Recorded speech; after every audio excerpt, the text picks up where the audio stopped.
बेहतरीन रमसल दिलंदान के इस एपिसोड में आप देखेंगे कि दादी जान काफ़ी परेशान हो चुकी है नयाब को लेके।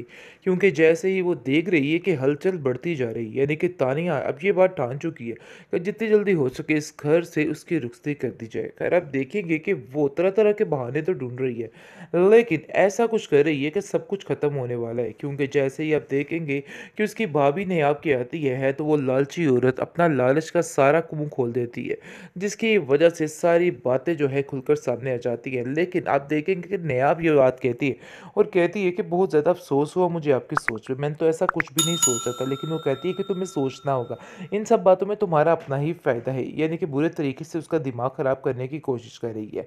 लेकिन नेहाब ये बात बड़े अच्छे तरीके से जानती है कि जो कुछ कह रही है एक लालच की बिना पर कह रही है और अपना ही फ़ायदा सोच रही है। खैर वो इसकी बातों को ज़्यादा दिल पे नहीं लेती, उसको समझ आ जाती है कि नहीं भाई, वाक़ई ये औरत बिल्कुल किसी के काम की नहीं है, यानी कि कुछ ना कुछ गलत करने की सोचती रहती है। खैर आप देखेंगे कि नेहाब का बहुत ज़्यादा ध्यान रख रहे जुनैद, क्योंकि वो जानता है कि घर में और कोई भी नहीं है जो उसका ख्याल रख सके। लेकिन फिर भी इस बात की टेंशन लिए बैठ जाती है तानिया। लेकिन तानिया भी ऐसी बैठने वाली नहीं है, वो सोचती है कि बस कोई ना कोई ऐसा हंगामा बर्पा किया जाए जिससे सारा कुछ ख़त्म हो जाए। अब देखेंगे कि जैसे ही उसकी केयर की जा रही होती है वहाँ पर वो अपनी उसकी तस्वीरें खींचने लग जाती है। लेकिन ये सारी बातें जावियार को दिखाने के लिए रख लेती है और ठान लेती है कि बस बहुत जल्द इस काम का सारा कुछ ख़त्म हो जाएगा और सीन उल्ट हो जाएगा। खैर अब देखेंगे कि वो नयाब से भी इस बारे में बात करती है, कहती है कि देखो नयाब, तुम जो कर रही हो मुझे सारा कुछ पता है। ये मत समझना कि हम लोगों की नज़रों से बोझल हो जाओगी। हम सब कुछ जानते हैं कि तुम क्या कर रही हो और क्या करना चाहती हो, लेकिन ऐसा हरगिज़ नहीं होगा। अपने दिमाग से ये फतूर निकाल दो, हम ऐसा कभी भी नहीं होने देंगे। जिस पर आप देखेंगे वो कहती है कि तुम्हें ज़रूर कोई गलतफ़हमी हुई है ताई, ऐसी कोई बात नहीं है। अपने आप को इस तरह से परेशान और हल्कान मत करो। देखो जितना तुम इस तरह की बातें सोचोगी, तुम्हारे दिल में सिर्फ़ और सिर्फ़ नेगेटिव ख़्याल आएँगे और इसके अलावा कुछ नहीं। और अब देखेंगे वो काफ़ी ज़्यादा तसल्ली देने की कोशिश कर रही है, लेकिन कोई भी उसकी बात मानने को तैयार नहीं। जब ये बात दादी तक पहुँचती है कि ये सारा माजरा तय पाया है, यानी कि बुरे तरीके से उस पर इल्ज़ामात लगाए जा रहे हैं, तो वो नयाब को साफ-साफ कहती है कि देखो नयाब, तुम्हें परेशान होने की ज़रूरत नहीं है। छोड़ दो इन बातों को और छोड़ दो इन सोचों को, क्योंकि ये टेंशन है सिर्फ़ और सिर्फ़ देने के लिए लोग, और कुछ भी नहीं है। ख़ैर तुम्हें जिस चीज़ का ध्यान रखना है कि वो तुम उसकी नज़र में मत गिरो, यानी कि ज़ावियर की बात की जा रही है। ख़ैर आप देखेंगे कि ज़ावियर के दिल में भी सारा मैल होना शुरू हो चुका है, क्योंकि उसको भी समझ आ चुकी है कि इसके घर वाले इसको लालच की पट्टी पढ़ा रहे हैं, जिसकी वजह से ये सब कुछ हो रहा है। और वो सोचती है कि नहीं जी, ऐसा कभी नहीं हो सकता है। क्योंकि आप देखेंगे कि दादी जो है ज़ावियर को कहती है कि ज़ावियर, अपने दिल को बदज़न मत करना, क्योंकि तुम नहीं जानते कि लोग तरह-तरह के प्लान्स कर रहे हैं ताकि ये नयाब यहाँ से चली जाए। इस पर ज़ाविर कहता है कि आप नहीं जानती है कि कुछ बातें बिल्कुल सामने-सामने और ढकी-छुपी नहीं है। मैं कैसे इन बातों पे यकीन ना करूँ? मैंने अपनी कानों से और अपनी आँखों से सारा कुछ देखा है। इन सब बातों को देखते और सुनते हुए इस बात पर यकीन करना कुछ मुश्किल नहीं है। इसलिए मुझे अब किसी की कोई बात की ज़रूरत नहीं है। खैर ज़ावियार को भी साफ-साफ खिलाफ़ कर दिया गया है और तानिया ने जो झूठे-सच्चे इल्ज़ामात लगाए हैं, वो भी सारे बयान करके सामने रख दिए हैं। जिसकी वजह से नायाब की और ज़्यादा ज़िल्लत इस घर में शुरू हो चुकी है और काफ़ी ज़्यादा परेशान हो चुकी है। लेकिन नायाब की दादी जो है वो उसको समझाती है, कहती है कि तुम्हें किसी की बात का बुरा नहीं मानना है। फ़िलहाल ये सारा वक़्ती काम है, इसलिए तुम परेशान मत हो। क्योंकि सारी फ़साद की जड़ इस वक़्त सिर्फ़ और सिर्फ़ तानिया है और तानिया ही सब कुछ करने की कोशिश कर रही है। हर बार कुछ ऐसा नया कर देती है कि काम ख़राब हो जाता है, काम उल्ट हो जाता है। लेकिन ये बात ही किसी को भी समझ नहीं आ रही और सारे समझ रहे हैं कि वाक़ई में तानिया बहुत सिंसियर है। लेकिन हकीकत ये है कि आहिस्ता ही आहिस्ता सब घरवालों को ही आपस में इस कदर इस लड़की ने खिलाफ कर दिया है कि किसी को कुछ समझ नहीं आ रही है। और ज़ावियार सिर्फ़ और सिर्फ़ कह रहा है कि तानिया की हर बात में हकीकत है, क्योंकि उसने जो दिखाया है वैसा ही है। बेहतरीन रमसल दिलंदान के इस एपिसोड में आप देखेंगे कि दादी जान काफ़ी परेशान हो चुकी है नयाब को लेके।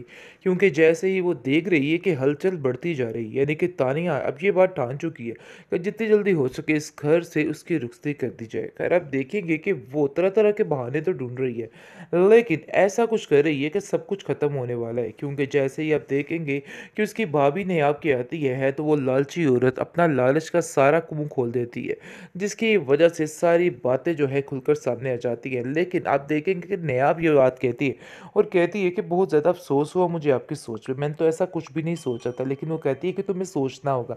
इन सब बातों में तुम्हारा अपना ही फ़ायदा है, यानी कि बुरे तरीके से उसका दिमाग ख़राब करने की कोशिश कर रही है। लेकिन नेहाब ये बात बड़े अच्छे तरीके से जानती है कि जो कुछ कह रही है एक लालच की बिना पर कह रही है और अपना ही फ़ायदा सोच रही है। खैर वो इसकी बातों को ज़्यादा दिल पे नहीं लेती, उसको समझ आ जाती है कि नहीं भई वाक़ई ये औरत बिल्कुल किसी के काम की नहीं है, यानी कि कुछ न कुछ गलत करने की सोचती रहती है। खैर आप देखेंगे कि नेहाब का बहुत ज़्यादा ध्यान रख रहे हैं जुनैद, क्योंकि वो जानता है कि घर में और कोई भी नहीं है जो उसका ख्याल रख सके। लेकिन फिर भी इस बात की टेंशन लिए बैठ जाती है तानिया। लेकिन तानिया भी ऐसे बैठने वाली नहीं है, वो सोचती है कि बस कोई ना कोई ऐसा हंगामा बर्पा किया जाए जिससे सारा कुछ ख़त्म हो जाए। अब देखेंगे कि जैसे ही उसकी केयर की जा रही होती है वहाँ पर वो अपनी उसकी तस्वीरें खींचने लग जाती है। लेकिन ये सारी बातें जावियार को दिखाने के लिए रख लेती है और ठान लेती है कि बस बहुत जल्द इस काम का सारा कुछ ख़त्म हो जाएगा और सीन उल्ट हो जाएगा। ख़ैर अब देखेंगे कि वो नयाब से भी इस बारे में बात करती है, कहती है कि देखो नयाब तुम जो कर रही हो मुझे सारा कुछ पता है। ये मत समझना कि हम लोगों की नज़रों से बोझिल हो जाओगी। हम सब कुछ जानते हैं कि तुम क्या कर रही हो और क्या करना चाहती हो, लेकिन ऐसा हरगिज़ नहीं होगा। अपने दिमाग से ये फ़तूर निकाल दो, हम ऐसा कभी भी नहीं होने देंगे। जिस पर आप देखेंगे वो कहती है कि तुम्हें ज़रूर कोई गलतफ़हमी हुई है तानिया, ऐसी कोई बात नहीं है। अपने आप को इस तरह से परेशान और हल्कान मत करो। देखो जितना तुम इस तरह की बातें सोचोगी तुम्हारे दिल में सिर्फ़ और सिर्फ़ नेगेटिव ख़्याल आएँगे और इसके अलावा कुछ नहीं। अब देखेंगे वो काफ़ी ज़्यादा तसल्ली देने की कोशिश कर रही है, लेकिन कोई भी उसकी बात मानने को तैयार नहीं। जब ये बात दादी तक पहुँचती है कि ये सारा माजरा तय पाया है, यानी कि बुरे तरीके से उस पर इल्ज़ामात लगाए जा रहे हैं, तो वो नयाब को साफ-साफ कहती है कि देखो नयाब तुम्हें परेशान होने की ज़रूरत नहीं है। छोड़ दो इन बातों को और छोड़ दो इन सोचों को, क्योंकि ये टेंशन है सिर्फ़ और सिर्फ़ देने के लिए लोग और कुछ भी नहीं है। ख़ैर तुम्हें जिस चीज़ का ध्यान रखना है कि वो तुम उसकी नज़र में मत गिरो, यानी कि ज़ावियर की बात की जा रही है। ख़ैर आप देखेंगे कि ज़ावियर के दिल में भी सारा मैल होना शुरू हो चुका है, क्योंकि उसको भी समझ आ चुकी है कि इसके घर वाले इसको लालच की पट्टी पढ़ा रहे हैं, जिसकी वजह से ये सब कुछ हो रहा है। और वो सोचती है कि नहीं जी ऐसा कभी नहीं हो सकता है, क्योंकि आप देखेंगे कि दादी जो है ज़ावियर को कहती है कि ज़ावियर अपने दिल को बदज़न मत करना, क्योंकि तुम नहीं जानते कि लोग तरह-तरह के प्लान्स कर रहे हैं ताकि ये नेहाब यहाँ से चली जाए। इस पर ज़ावियर कहता है कि आप नहीं जानती है कि कुछ बातें बिल्कुल सामने-सामने और ढकी-छुपी नहीं है। मैं कैसे इन बातों पे यकीन ना करूँ? मैंने अपनी कानों से और अपनी आँखों से सारा कुछ देखा है। इन सब बातों को देखते और सुनते हुए इस बात पर यकीन करना कुछ मुश्किल नहीं है। इसलिए मुझे अब किसी की कोई बात की ज़रूरत नहीं है। खैर ज़ावियार को भी साफ-साफ खिलाफ़ कर दिया गया है और तानिया ने जो झूठे सच्चे इल्ज़ामात लगाए हैं, वो भी सारे बयान करके सामने रख दिए हैं। जिसकी वजह से नायाब की और ज़्यादा ज़िल्लत इस घर में शुरू हो चुकी है और काफ़ी ज़्यादा परेशान हो चुकी है। लेकिन नायाब की दादी जो है वो उसको समझाती है, कहती है कि तुम्हें किसी की बात का बुरा नहीं मानना है। फ़िलहाल ये सारा वक़्ती काम है, इसलिए तुम परेशान मत हो। क्योंकि सारी फ़साद की जड़ इस वक़्त सिर्फ़ और सिर्फ़ तानिया है और तानिया ही सब कुछ करने की कोशिश कर रही है। हर बार कुछ ऐसा नया कर देती है कि काम ख़राब हो जाता है, काम उल्ट हो जाता है। लेकिन ये बात ही किसी को भी समझ नहीं आ रही और सारे समझ रहे हैं कि वाक़ई में तानिया बहुत सिंसियर है। लेकिन हकीकत ये है कि आहिस्ता ही आहिस्ता सब घरवालों को ही आपस में इस कदर इस लड़की ने खिलाफ़ कर दिया है कि किसी को कुछ समझ नहीं आ रही है। और ज़ावियार सिर्फ़ और सिर्फ़ कह रहा है कि तानिया की हर बात में हकीकत है, क्योंकि उसने जो दिखाया है वैसा ही है।